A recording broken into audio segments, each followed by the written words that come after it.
Folks, I'm back. Yes, this is the second YouTube video I posted 2 days in a row. Okay, deal with it. I know you guys don't like to hear it. But now, I got something I really need to rant about. Something I really need to get off my chest. And so, again, if you follow my TikTok and you saw some of the videos I've been posting on there, I posted a video yesterday talking about fights to make after UFC 308. And even the video I posted yesterday on the YouTube channel, I kind of went over that briefly. But I kind of want to just reiterate what I was trying to say.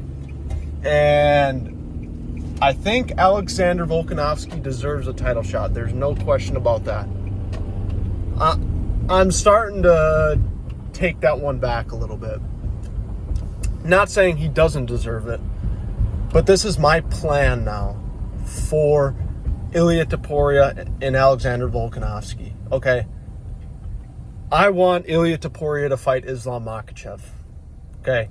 Regardless of what you think about he needs more title defenses, about how he needs more of this, more of that, I don't give a fuck, okay? I'm sick and tired of us UFC fans missing out on champ fights because guy doesn't have enough title defenses. Who gives a shit? This is the best fight the UFC could make right now, okay? Oh, but what about Volkanovski? What about Diego Lopez? They deserve title shots. Interim title, okay? I'm sick of this. I had to get this off my chest because I thought about it more and more after I posted it, and it really irritated me and it really bugged me because a lot of people were saying, oh, you know, this person deserves a shot. This person deserves a shot. Oh, he can't move up, you know?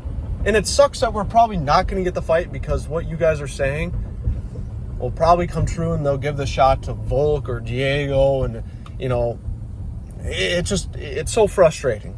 It's so frustrating. And I think as fans, we need to really, really start to promote that fight. I think it's the fight to make. I don't need to see any more of Ilia Topuria. I mean, he beat the two best current featherweights and two best featherweights of all time. Both knocked him out. Or knocked out both, I should say. So what are we waiting for? The guy's young. Islam Makhachev's in his prime. Ilia Topuria's in his prime. I don't want this fight to be 2 years down the road when Islam Makhachev's starting to fade. He isn't as good as he used to be. And the fight's just not as interesting. This fight right now, is the most entertaining fight that the UFC can put on. And why is it every single fucking time there's an amazing matchup to be made?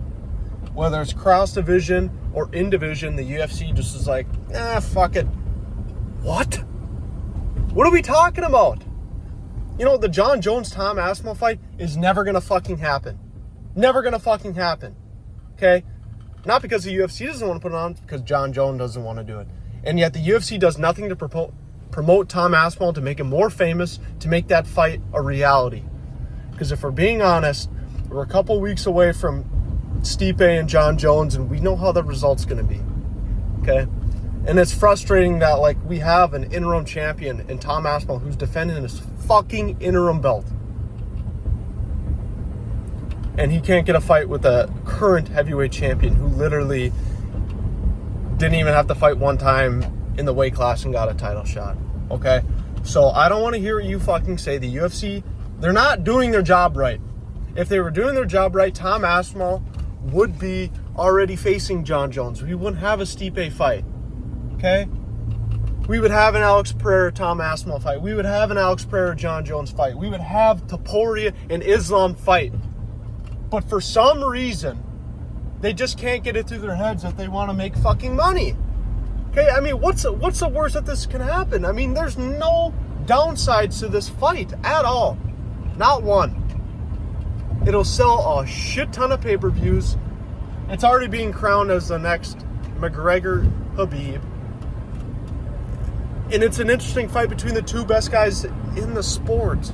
We don't need to wait for Ilia Topuria to knock out Volk again and beat Diego Lopez and fight another fucking Movsar Evloev. I'm sick of it. We already know this guy is fucking world class. He can still fight at 145. And that's what the interim championship's for. Volkanovski versus Diego Lopez for the interim championship in Sydney, or is it Perth? It's in Australia, the one that's coming up in February. Put that together. And Volk's been already saying, like, hey, I mean, I want a title shot. If you give me Lopez for an interim, I'll fight for it. Great. I would love to see that fight too. Those are two of my top 5 favorite fighters going at it, and they both deserve title shots, no question about it. But if we're talking about the fights to make and the best fights that the UFC can put on, it's Ilia Topuria versus Islam Makhachev. It just simply is. It just simply is. And I don't want to hear any other talks about this fight. I don't want to hear any more. He doesn't deserve it. Like, we both know, we all know that Ilia Topuria should fight Islam Makhachev because we know what level he's on. So I had to get that off my chest. And yeah, so let me talk about, I'm not really going to talk about the fight night this weekend. I'll probably post that on my YouTube channel, or not my YouTube channel, my TikTok channel. I kind of briefly gave you my picks for the rest of the year. So let me just kind of talk about them a little bit. Jon Jones, Stipe. I hate the fight. As it gets closer, I'm excited to watch Jon Jones. I'm not the biggest Jon Jones fan in the world, but I do appreciate his greatness, and a lot of people hate on him now because he's ducking Asmal, and they have a good reason to hate on him, just because of all the shit he's done in his entire career. And I understand that, and I'm not blaming anyone.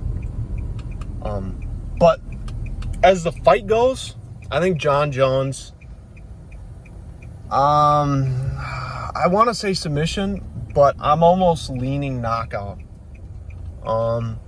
Look, Jon Jones is going to have a freaky strength advantage, length advantage, and I wouldn't say youth advantage because they're both kind of old, but I think Jon Jones will get him out of there pretty easily. I don't think that's a surprise to anyone.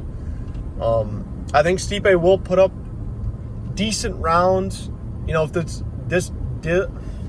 does go to decision, right, I do think Stipe can seal a round. I think his boxing is good enough to keep in there. I think his wrestling is good enough, but the problem with Stipe is not only is he coming off a 4-year layoff, he is coming off a 4-year layoff at the age of 42 against the best fighter of all time, right?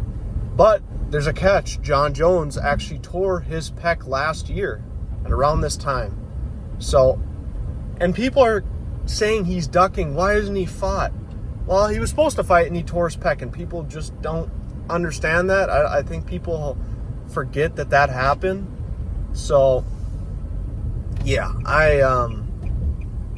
I think it'll be tough for Jon Jones early. I don't think he's going to submit him in the first round. I don't think he's going to completely dog-log him in the first. I think it's going to take Jones a couple of rounds not to get used to it, but to get himself back into shape, and I think he's going to be a little cautious just because Stipe has pretty good boxing.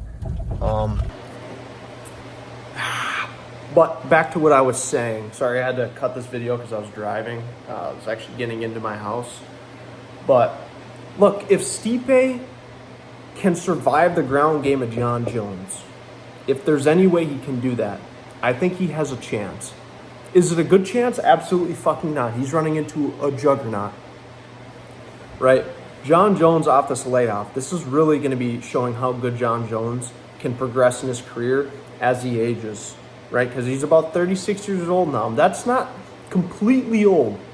You know, that's at the tail end, but that ain't old. Stipe's old. Jon Jones is he's still in that age where he can fight, you know?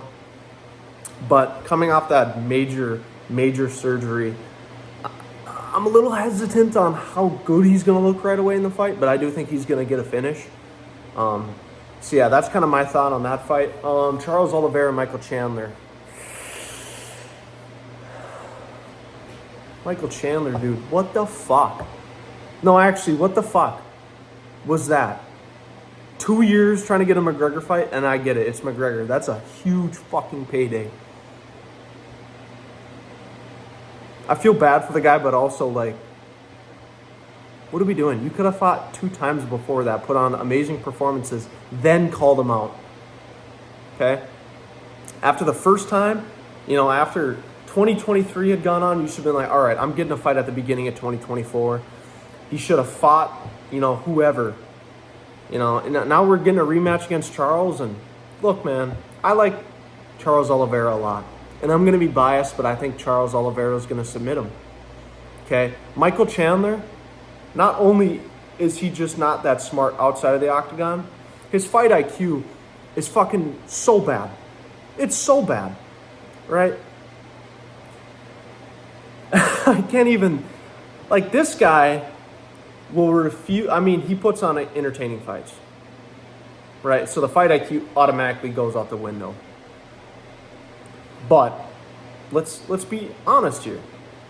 He's not that bright up here, right? He does a lot of dumb things. He's winning these fights against high-level guys, and every single time, he just can't seem to finish, right?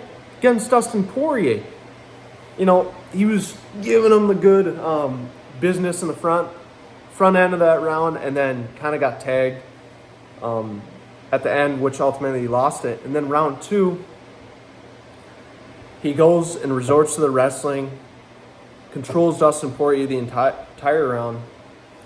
And then in round 3, decides to do a fucking pistol squat and try to pistol squat Dustin Poirier. Takes him down and then is completely gassed. All right, this guy might be the most explosive athlete in the UFC, but this fucker has no gas tank and no fight IQ. Why would I pick him to beat Charles Oliveira? Charles Oliveira is still that guy, right? And just because he lost to Arman Tsarukyan, who's going to be getting a title shot against Makhachev here soon, does not mean he's washed. Look, he's fighting the best guys in the world. Sorry, I'm trying to put this up. How about right here? He's fighting the best guys in the world. And regardless of what you think, Charles Oliveira, he's 34. He's still putting on entertaining fights. He almost submitted Arman Tsarukyan. I think he's going to submit Chandler in the first. That's just my opinion, I think. Right, if we're looking at that fight, what went good for Oliveira in that first fight? He had to use his power in his striking. And Michael Chandler kind of just went beast mode on him. Sorry, this is really... Look, and Michael Chandler is dumb as a bag of fucking rocks. And I posted a TikTok video. This is in between I've been shooting these videos. I posted a TikTok about how these PFL and Bellator people are just not that good. And oh my goodness, you would have thought these guys are perennial all-time champs. The best of the best. What do you mean, bro? Pepsi Mix is fucking unbelievable, bro. Have you seen Johnny Eblen fight? Dude, we all know Usman Nurmagomedov is the future. You know what? You may be right on that one. I'm not going to doubt a Dagestani. But to sit here with the arrogance, the fucking arrogance, and think these guys are top-level fighters in the entire world, shut the fuck up. Okay? Oh, what do you... Bro, PFL and Bellator actually... they have good fighters. And I'm not saying they're bad fighters. I'm saying you put them against UFC fighters, in the top 5 of their divisions, they're losing. Okay? Simple as. Okay? It's a simple eye test. What do you mean? Bro, Johnny Eblen just beat fucking Leon Edwards' brother. Yeah, okay. And the other point they bring up, oh my God, that fucking pisses me off, is, bro, we get people for... what about Alex Pereira, bro? He came from a different organization. What about this guy? He came from a different organization. That's the whole fucking point of the UFC. Is it not? They literally have to be a part of another organization to make it to the fucking UFC. Do you ever think about that? Probably not. Bro, it's just a TikTok casual, bro. He doesn't watch UFC, bro. Okay, whatever. I've watched UFC long enough to know how it fucking works. And I know from experience of watching Bellator and PFL that they put on fucking shit events. And their fighters are just not that good. I'm sorry. They're just not that good. And that's okay. And it's it's the same thing as NFL and college football. If you discredit one of the Heisman people, he's I don't think he's top 5 or yada, yada, yada. What do you mean, bro? What do you mean? He'd go in the NFL and dominate right away. Sure, some do. But why the fuck is Patchy Mix? Why the fuck is Johnny Eblin not been in the UFC? They definitely make more money there. Okay? He could definitely make more money there if he was a champion. All right? He's going to Bellator and PFL because they're not good enough to make that kind of money in the fucking UFC. So they take the easier route, get paid more for a shitty organization, thinking that they're actually fucking good at fighting, when knowing that, you know, if Patchy Mix faced Davison Figueiredo, he'd fucking lose. So it's like, you can't win against these guys. These guys think everyone's a fucking top-notch dog. Everyone's fucking undefeated, so good. Like, you can't be serious. Like, you seriously cannot be serious thinking that these guys are going to come in here and fucking dominate. Oh, but what about Michael Chandler? Yeah, look at Michael Chandler. Sure, he beat Dan Hooker and Tony fucking Ferguson coming off of 2 L's in the renaissance of his washed career. Like, get the fuck out of here, dude. Every time he fights an actual high-level UFC fighter, he gets destroyed. So enough talking about frickin' PFL and Bellator. Look, it's a shitty promotion for a reason, okay? And, oh, you can call me a casual all you want. Dude, you're not an MMA fan. You're just a UFC fan. Yeah, I am. Because I like good production and great fights.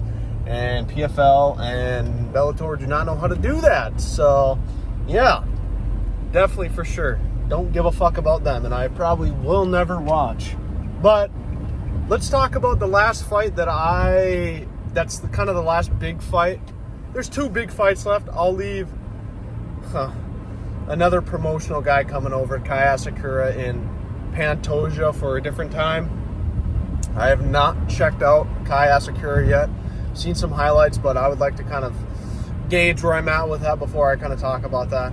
And plus, I'm not shitting on PFL or Bellator fighters. I'm just saying they're not as good as UFC fighters. And it doesn't take a fucking genius to recognize that, okay?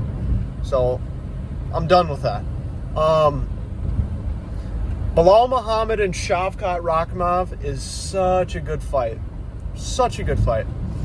Because I think Bilal's got a good chance. And a lot of people are going to pick Shavkat. Okay, holy shit. Dude, my iPhone storage just will not hold this. Trust me, I'm going to get back on that computer soon once I get a mic again. And we won't have to worry about this problem. But Shavkat Bilal, like I was saying, a lot of people are counting out Bilal. And people are picking Shavkat, which I don't mind the pick. He's more physical. He likes to finish the fight. But Bilal showed in that last fight that it doesn't matter what opponent he's facing, right? It could be the most technical. It could be the dangerous. It could be the best striker, best grappler. This guy's going to put on an amazing fight and push you around. Now, am I saying I'm picking Bilal? No, I haven't really gone back and watched all the tape. But I can tell you this much. He's got a shot. And as it goes for some of the other fights that I've kind of skipped over, Movsar Evloev and Aljamain Sterling, that's a fight that I am excited to see. I think Movsar wins that fight. I hope Aljo wins, but we probably won't see that. I'm just going to say Pantoja for now. Bo Nickel, Paul Craig, that's going to be a great fight. A lot of people are hating on Bo Nickel being on the main card again, but let's be real. He was on the main card of UFC 300. So why are you complaining now? Okay? And that's a great stylistic fight for him because he's a wrestler and he's going to be facing one of the best upper-level grapplers. So that does not have hands. So we might see a Bo Nickel knockout. I'm excited to see Prates. He's got a main event against Neil Magny. Brandon Moreno versus Amir Albazi this weekend. So I'll do my in-depth breakdown prediction for that on the TikTok. So check that out. And until next time, peace.